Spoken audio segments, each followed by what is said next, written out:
It's the Jack and Kathy Show. Shit Show. And there we go. Yeah, how was that? Okay, Did you like I that think if yeah. Okay.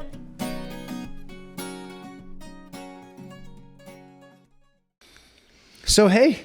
Hi. This is like episode 6. This is episode 6. We're gonna try to do it. Sorry. Big day because we posted our other 5 podcasts today. Yeah, really big day. I don't know if they're worth anything right now. Really not, but that's Probably. All right. You know what's funny? When you said it was, we have a topic for today, but we'll get to it. When you said it was a big day, you know what I thought you were going to say? Because your daughter got engaged? Yeah. That was yesterday.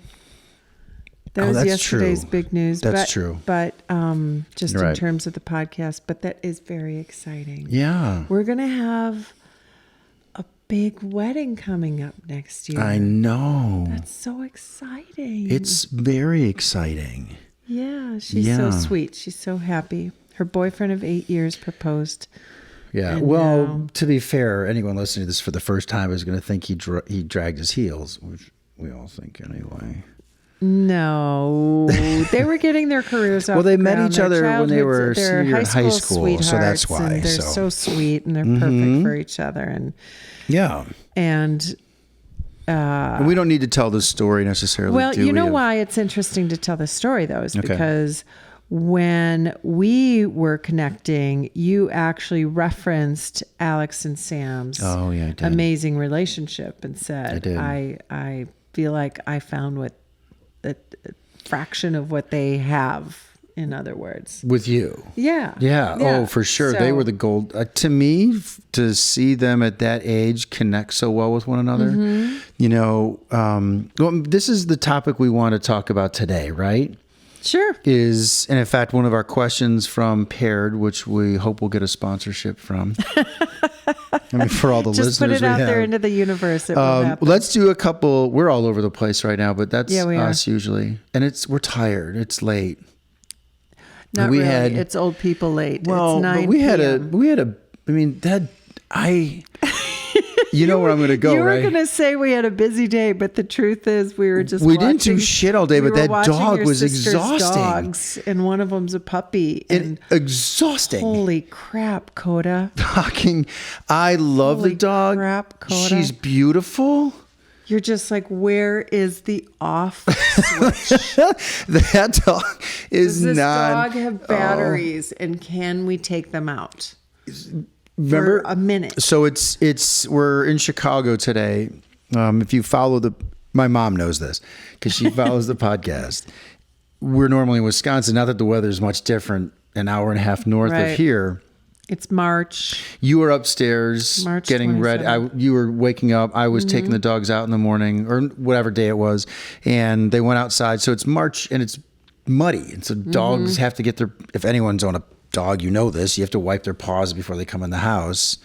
And you noticed that there was mud all over my shoulders because the dog jumped up into my arms.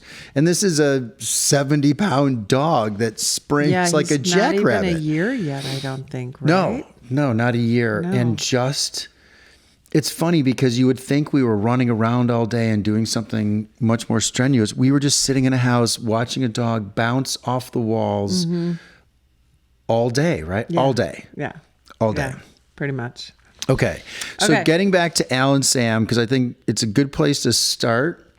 Congratulations, Al. Congratulations, Sam. for sure. We are so damn happy for you guys. Yes. Power to love. Love power. Is that a thing? I don't know. Do it like this. Do that. Give me your hand right there. Do it like that. Love power. It's a heart. We're making a heart. See that? Well, all right. It was trying. Al and Sam would have done it. And it would have worked too. It would have been perfect. They would have, because Al would have made him rehearse it 17 times, not just spontaneously done some shit. And Sam would have been like, sure. We love you guys, and we're so happy. Very happy and very proud. So when I first met you, I told you about them clearly. Yep. And how I thought they fought really well. And one of my favorite stories, and I'm going to paraphrase it and jumble it.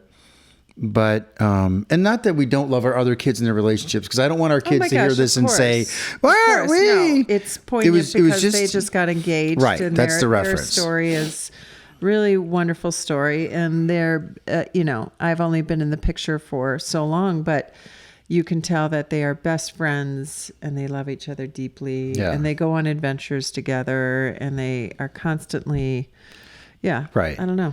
Well, one of my cool favorite couple. stories, I think you remember me telling the story that we were driving Key from Chicago to her new home in Seattle. And we met Al and Sam and Ben because it was October and we were going to hang out together for a day and then make our way, continue west. And so the weather in Bend that time of year can be up and down. So it could be sunny and beautiful. And next thing you know, it's snowing or raining. And so Alex happened to, the day we were leaving, leave the sunroof open because we were out the night before. It was beautiful. Oh, yeah, you told me this story. And it rained and the cup holder filled with water. And I mean, it was clearly her fault. And so I'm now stuck because this is their relationship, right? And they're not kids. But I remember grabbing Key. Can't really just stay here for a second because Sam yells out at her Alex, and she comes out and goes, "What?" She says, "I'm sorry," and he's clearly frustrated because this is not something that has just happened once. And so, from the Gottmans and all the reading I've done, they talk about how you fight really determines the strength of your relationship, right? And we'll get into that later in the podcast today, right? We're going to talk about all those kinds of things between us. And I think I told you this story, but it bears listening for the 2 people that listen to this podcast. Yeah. I'm sneaking my head out. If you're watching this video cast, I've got my head outside the hotel room door and I'm kind of looking out around the corner of it going, I want to see how this goes down. Because I wanted to see how they fight and to see if there's, it's my kids. I want to make sure there's not, do I have to worry about Sam being overly aggressive and, stereotypical things like that. And suffice it to say, they have this little back and forth where she says, I know. And he essentially says, you do this often and I've asked you before. And she goes, I know it was my fault. I forgot. She comes back in and I just looked at her and said, own this. And she looks at me and she goes, Dad, we've got this. And so she goes back out there. She's got all the towels. He goes, no, don't worry about it. I'll do it. And she looks at him. She goes, I'm really sorry. And he gives her a kiss and he just goes, can you just please pay attention next time? And she goes, I know, I've got to get better at that. He goes, thank you. And it was over. And I sat there. And we could talk in awe because I didn't have that relationship. And no offense, this is not about our exes, right? We promise we'll never do that. I just never had that, right? It would have been lingering and elevating. And I'm watching it going, what the fuck? Like, how is he not furious? The seat's soaking wet. And then how is she not feeling, more guilt or anything? And it just was over. And then they kind of laughed about it. And so there's an incredible self-awareness of each other.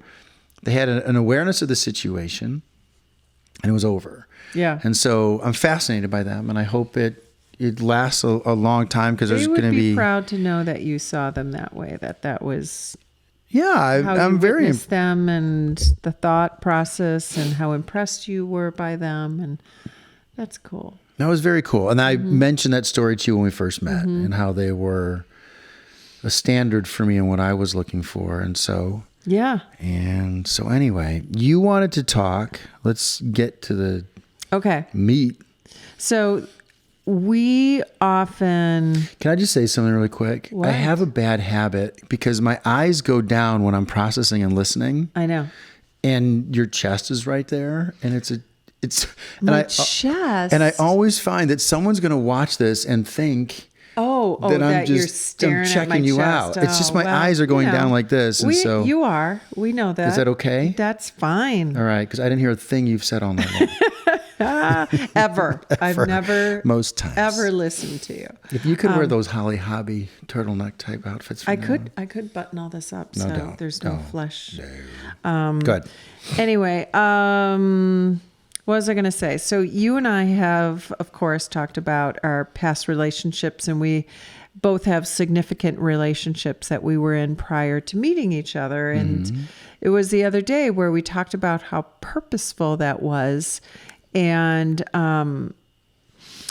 really how we are able to compare what you and I are sharing now and the depth of it and the richness of it.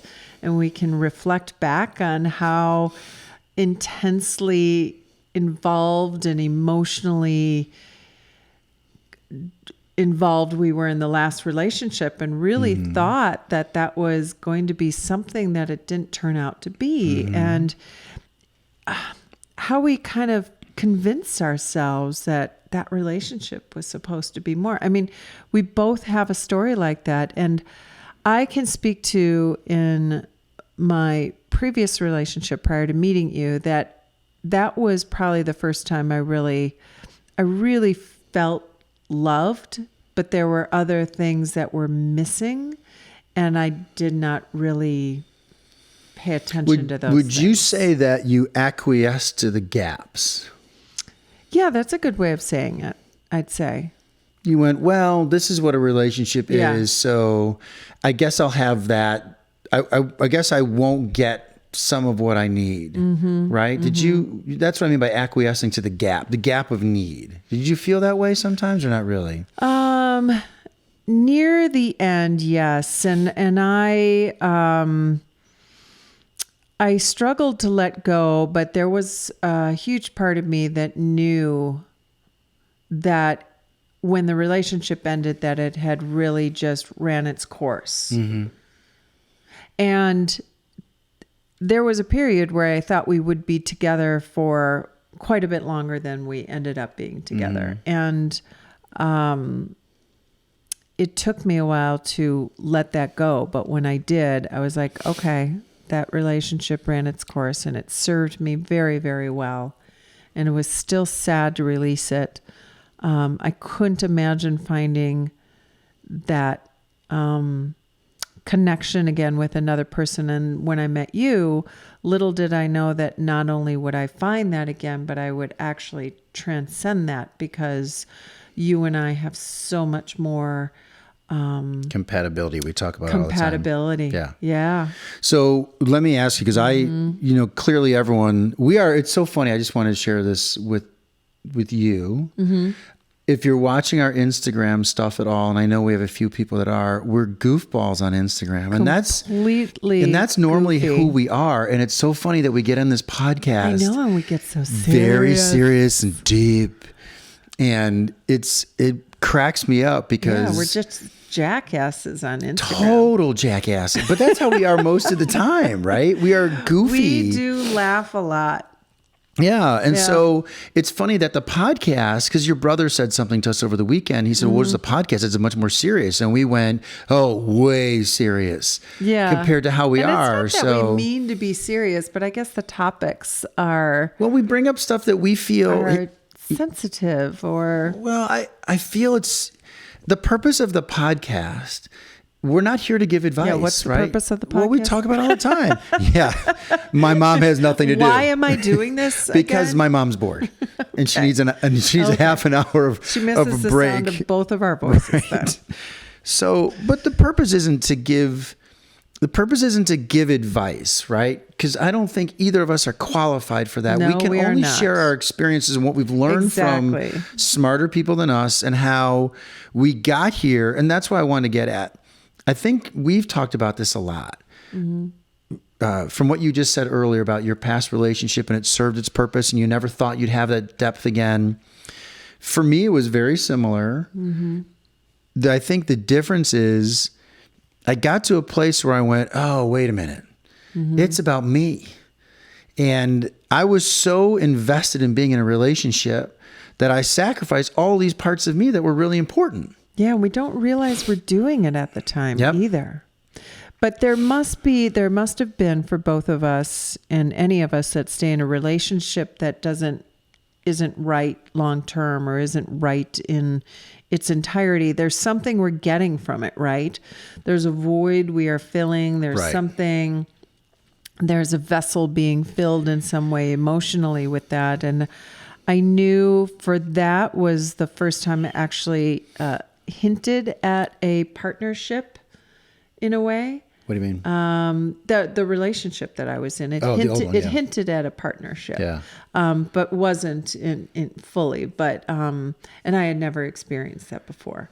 And with you, it's in spades. In spades. Yeah. Well, so that's what I want to get at. And you and I have talked about this obviously when we're lying alone together and cuddling and different embraces. And then let's carry on. We decide to bring up really deep conversational things. In all seriousness, I told you I made a conscious effort. I really made a conscientious effort rather to, because conscious is just what I'm not often. Versus being right. Unconscious. An unconscious effort. Right. I made an unconscious effort, which is normally my day. But I made a conscientious effort to be different. That I said, I'm going to be when meeting me. Yeah, I'm going to be going on this date. I often went on dates trying to make sure that they saw me. And I went on a date, want to make sure I want to be with you. Mm-hmm. And so that first date, saying I don't care sounds callous or I don't take it that way. Or disinterested. It was, I want to know what she's about first. And I'm not going, and in fact, I think I must have told you 100 times on our first date, if any one of my friends was with me right now or my family, they'd go, oh my God, what is he doing? And I didn't care. Right, I figured I have to be. You weren't editing yourself. I wasn't. According to what you told me. And now that I know you well, I know that to be true, that you were authentically yourself. And that was a conscientious choice. Thank you. It wasn't just a conscious one. And so the biggest difference, if there's any takeaway for anyone listening to this, and this is, I'm grateful for those past relationships. And as painful, part of the reason, as painful as that relationship was, and we talked about how when we first met, you were Band-Aid central for me because I was licking a shit ton of wounds. Mm-hmm. And you would say little things, and I had massive PTSD. And I don't mean to take it away from people who actually go through some stuff, but certainly had elements where you would say things, and I'd look at you with side eye going, okay, does she really mean it? Because I've heard those things before. Mm-hmm. Mm-hmm. And so it took me a while to hear and see. And I think that was... If there's a learning for anybody, it's twofold for me at least. I paid attention to what was important to me for the first time when I met you. Yeah. And so I was told by a therapist that I had gone to once before that a red flag isn't they like or don't like a particular political character or those things. It's when something inside of you is changing because it's going against your own grain, right? Not that we aren't malleable. I'm not trying to ignore that. I just know in the last relationship, things would come up and I'd go, okay, I don't feel comfortable with that, but I'm going to give into that. Yeah. Sometimes we don't even recognize we do that. Isn't that crazy? I mean, in hindsight is 2020, right? So I can look back on certain moments or certain things and think, why did I allow that to be okay? But where was my voice? Where was my... Yeah. Why? So I'm a huge fan of Mark Groves and his Create the Love podcast. Mm-hmm. And he talks about that all the time. And so does Dr. Alexandra Solomon in her book, talks about relational self-awareness. And it's really knowing yourself. Absolutely. And so it's now to come full circle, if I might. God, I'm really gassy. Pull my finger. Thanks. Oh, God. No, I'm just kidding. What's going to happen? Nothing. Right. So we were watching, and we talked about this in our Instagram post. We were watching Coda, and we just ironically happened to turn on the movie.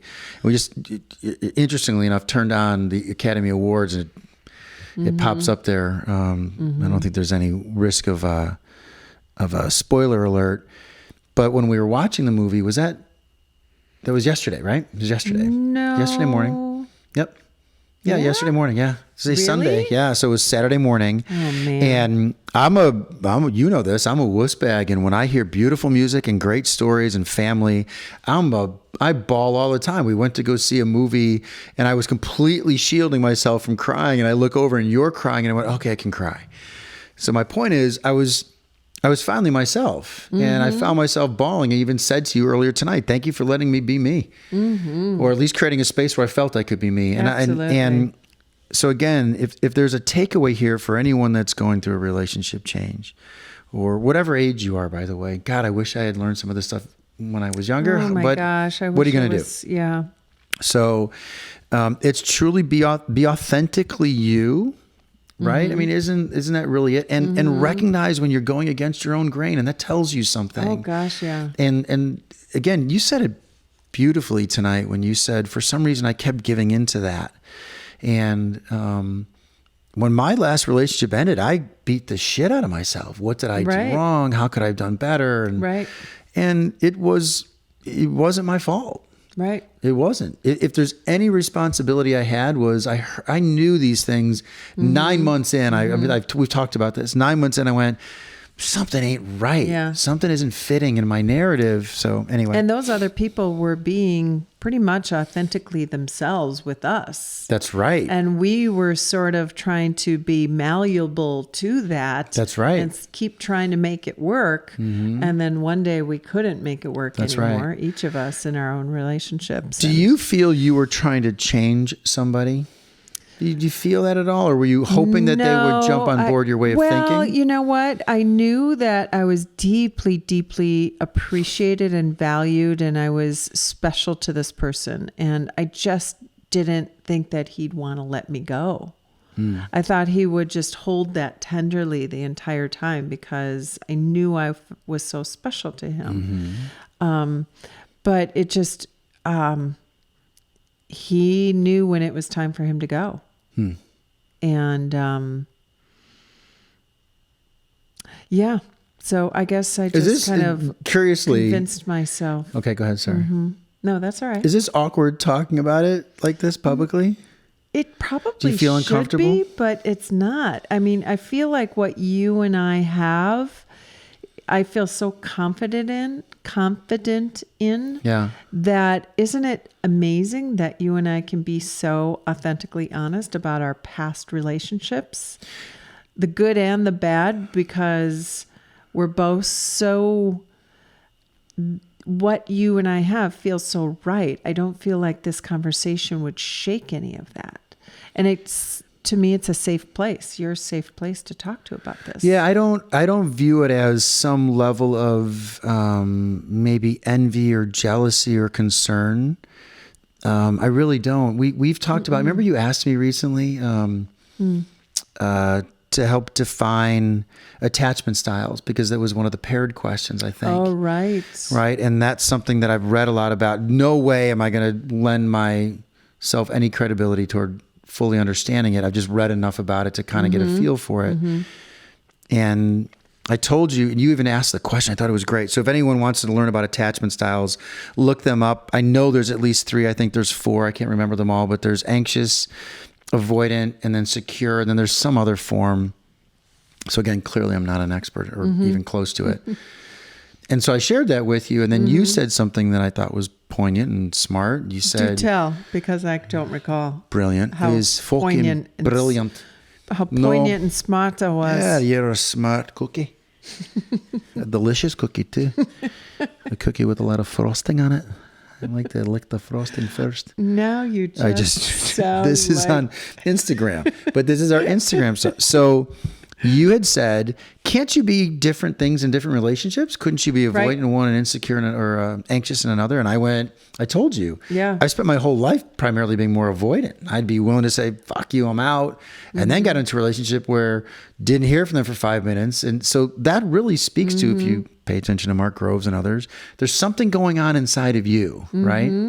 Right. And so with us, I've never felt more secure in a relationship in my life. Talking about your past, I'd be a fool to think you didn't care about somebody else in your 55 years before meeting me. Exactly. And you got to witness firsthand some serious early trauma, because I'd be playing the guitar, for example, and you'd start to tear up and say, God, I love when you play the guitar. And I'd put the guitar down and go, do ya?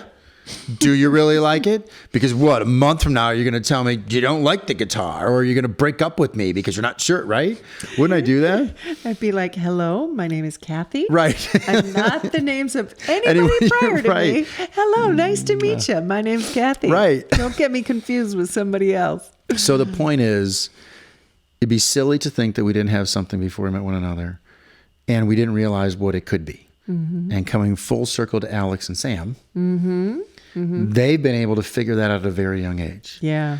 And so maybe one day we have them on the show. Wouldn't that be fun? It'd be awesome. I'd love to have all of our friends and kids on to talk about their relationships because everybody does. And that's what this is about. So everyone realizes that it isn't always easy. And maybe we'll talk later about. No, and we had a journey to finding each other. And it was, honestly, it was worth that journey. And it's easy to say, oh, I wish I would have met you sooner. But I don't know if I would have been ready for you. Well, we may have been different people. It's worked out. Yeah. Yep. Absolutely. So good segue because the paired question. Yeah, the paired question. Do you want to read that one? Because we're at 25 minutes and I want to get to paired, our wonderful sponsor. That we do not have. Maybe. All right. Good. What do you say or do to communicate positively during an argument? Yes.